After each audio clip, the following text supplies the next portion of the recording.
প্রিয় স্টুডেন্ট, আবারও চলে আসলাম তোমাদের মাঝে খুবই গুরুত্বপূর্ণ একটি ভিডিও নিয়ে। গতকাল তোমরা যে মাধ্যমিক পরীক্ষা দিয়ে এসছো, অর্থাৎ জীবনের প্রথম ধাপ মাধ্যমিক পরীক্ষা। তো গতকালকে তোমরা মাধ্যমিক পরীক্ষা দিয়ে এসছো বাংলা। তো আজকে কিন্তু এই ভিডিওর মাধ্যমে আলোচনা করব তোমরা কটা প্রশ্ন সঠিক করেছো এবং কটা প্রশ্ন ভুল করেছো। এক নজরে বিস্তারিত তথ্য তোমরা দেখে নেবে এবং প্রতিটি প্রশ্ন কিন্তু মিলিয়ে নেবে। সম্পূর্ণ প্রশ্ন উত্তর নিয়ে কিন্তু আজকে এই ভিডিওর মাধ্যমে আলোচনা করব। আজকে মেনলি আমরা আলোচনা করব যেগুলো এমসিকিউ আকারে প্রশ্ন আছে, সেই প্রশ্নর আপডেটটা কিন্তু আজকে এই ভিডিওর মাধ্যমে তুলে ধরব।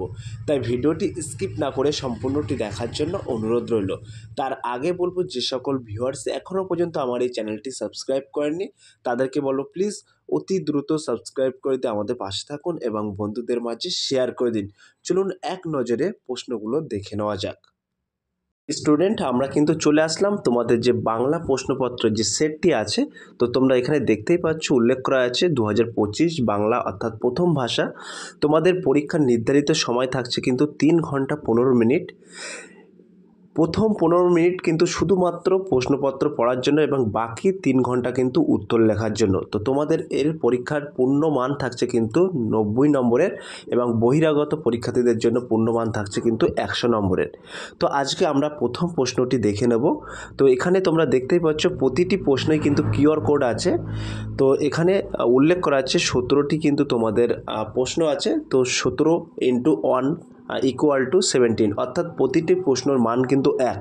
তো এখানে তোমরা দেখতে পাচ্ছ 1 নম্বরে উল্লেখ করা আছে সঠিক উত্তরটি নির্বাচন করো। তো আমরা প্রথম প্রশ্নটি দেখে নেব। 1-এর দাগে বলা হয়েছে অনুসর্গ প্রধান কারক হলো 4 প্রকার, 3 প্রকার, 2 প্রকার, 5 প্রকার। তো এই প্রশ্নের সঠিক উত্তর হয়ে যাবে কিন্তু অপশান গ ইজ দ্য রাইট অ্যান্সার, 2 প্রকার। তাহলে অনুসর্গর প্রধান কারক হলো ড্যাশ, অর্থাৎ 2 প্রকার। তুমি যদি এই 2 প্রকার লিখে আসো তাহলে কিন্তু তুমি সঠিক উত্তর করেছো। তার পরের প্রশ্নটি দেখে নেব। 1-2 দাগ, বুলবুলিতে ধান খেয়েছে।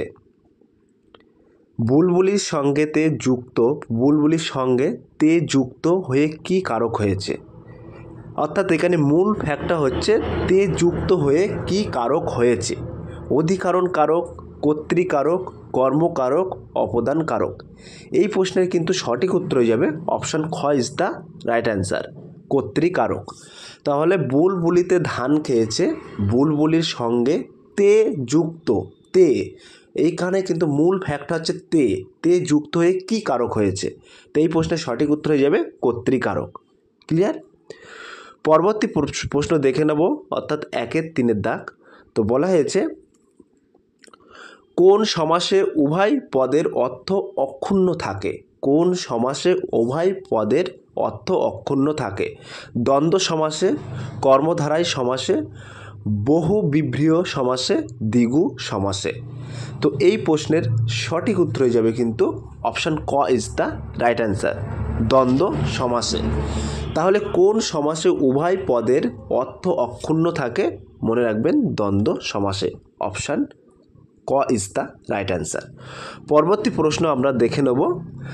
যে সমাসে পূর্বপদে উপমেয় ও পরপদে উপমান এবং সাধারণ ধর্মটি উহা থাকে তাকে বলে রূপক কর্মধারায়, উপমিত কর্মধারায়, উপমান কর্মধারায়, সাধারণ কর্মধারায়।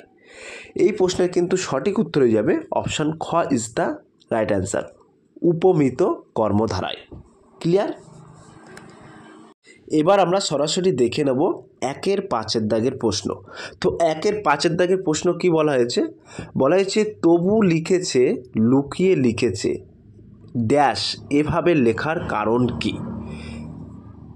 যেন ভূতে পেয়েছে, যেন স্বপ্নে পেয়েছে, যেন নেশায় পেয়েছে, এক আনন্দের অনুভূতিতে।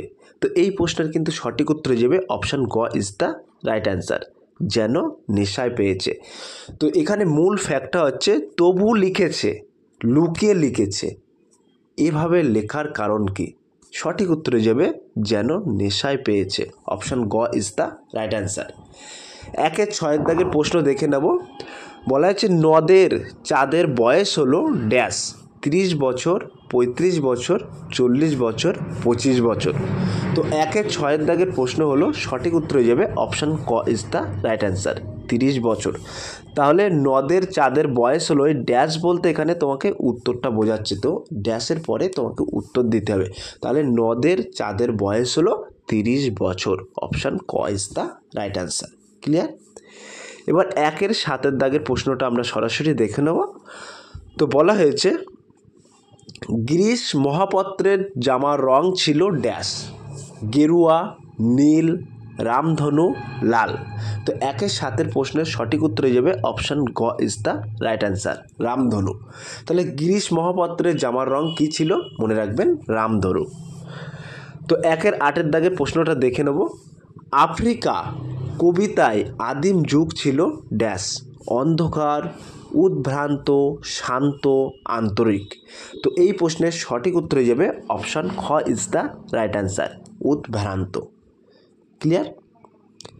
তো তোমরা যদি সঠিক উত্তরটি উদ্ভ্রান্ত লেখো তাহলে কিন্তু তোমাদের 1 নম্বর পেয়ে যাবে তোমরা। এবার 1-এর 9-এর প্রশ্ন দেখে নেব।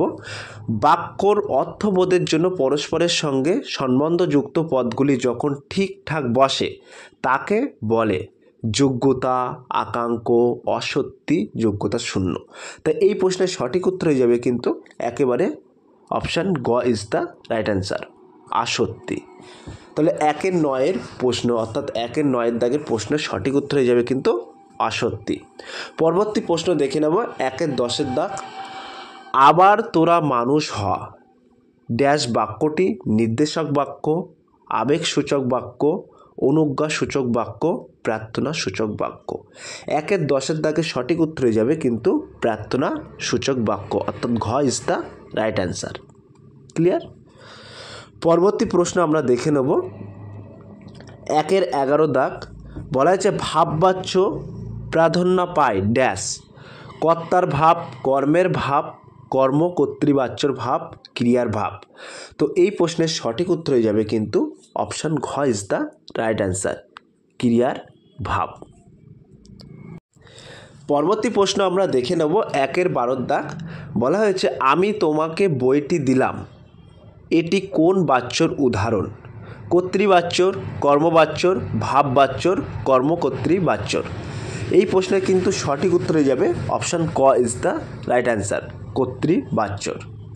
পরবর্তী প্রশ্ন অর্থাৎ 1-এর 13 দাগের প্রশ্ন হলো, বহু যত্নে চিকিৎসাতে পঞ্চকন্যা পায়লা চেতনা, কতক্ষণ চিকিৎসা করা হয়েছিল?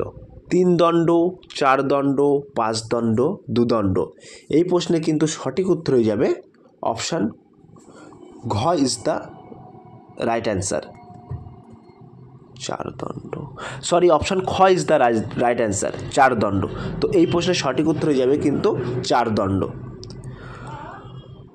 পরবর্তী প্রশ্ন আমরা দেখে নেব 1-এর 14 দাগ। তো বলা হয়েছে রাবণ ইন্দ্রজিৎকে রামচন্দ্রের সঙ্গে যুক্ত করার কোন সময় নির্দেশ করেছিলেন? রাবণ ইন্দ্রজিৎকে রামচন্দ্রের সঙ্গে যুদ্ধ করার কোন সময় নির্দেশ করেছিলেন? অপরাহ্নের, প্রদোষকালে, প্রভাতে, রাত্রে। তো এই প্রশ্নের সঠিক উত্তর হয়ে যাবে অপশান গ ইজ দ্য রাইট অ্যান্সার, প্রভাতে। পরবর্তী আমরা প্রশ্ন দেখে নেব 1-এর 15 দাগ। বিখ্যাত লেখক শৈলজানদের ফাউন্টেন পেনের সংগ্রহ ছিল 1 ডজন, 2 ডজন, 3 ডজন, 25টি। এই প্রশ্নে কিন্তু সঠিক উত্তর হয়ে যাবে 2 ডজন, অপশান খ ইজ দ্য রাইট অ্যান্সার।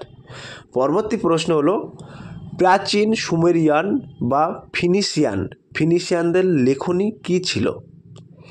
নল, খাগড়া, বাঁশের কঞ্চি, ব্রোঞ্জের সলকা, হাড়। এই প্রশ্নে কিন্তু সঠিক উত্তর হয়ে যাবে অপশান ঘ ইজ দ্য রাইট অ্যান্সার, হাড়। 1-এর 17 দাগ অর্থাৎ আজকের লাস্ট প্রশ্ন। তো কত সালে কলিকাতা বিশ্ববিদ্যালয় পরিভাষা সমিতি নিযুক্ত করেন? 1935 সালে, 1936 সালে, 1945 সালে, 1946 সালে। তো এই প্রশ্নের সঠিক উত্তরে যাবে 1936 সালে, অপশান খ ইজ দ্য রাইট অ্যান্সার। তো এইগুলো তোমরা দেখতে পাচ্ছ, আরও কিন্তু প্রশ্ন আছে। পরম সুখ কাকে বলে জানেন? এখানে 1 নম্বরের প্রশ্ন, এটা কিন্তু তোমরা নিজে থেকেই লিখতে পারো। এখানে কিন্তু তোমাদের 19টি প্রশ্ন আছে। তো আমরা কিন্তু কেবলমাত্র শুধু যে 17টি প্রশ্ন ছিল তোমাদের এমসিকিউ আকারে সেই প্রশ্নগুলো তুলে ধরলাম। আর এগুলো কিন্তু সিম্পল প্রশ্ন আছে, তোমরা এগুলো করে নিতে পারবে এবং বই থেকে মিলিয়ে নিতে পারবে। এতে 1 নম্বরের কোশ্চেন, নদীর বিদ্রোহ গল্পের লেখকের প্রকৃতির নাম কি, এটা তোমরা সঠিক জানো। তো এগুলো তোমরা একটু দেখে নিয়ে, এবং আমি ডেসক্রিপশন বক্সে লিঙ্ক দিয়ে দেবো, এই প্রশ্নের টোটালটা অ্যান্সার করা থাকবে, তুমি সেখান থেকে পিডিএফ আকারে ডাউনলোড করে নিতে পারবে। সো প্রিয় স্টুডেন্ট, এই ছিল আজকের ভিডিও। যদি ভিডিওটি ভালো লেগে থাকে প্লিজ লাইক, কমেন্ট এবং শেয়ার করে দিন বন্ধুদের মাঝে। ফিরে আসছে আগামী দিনে তোমাদের জন্য very most important topic video নিয়ে।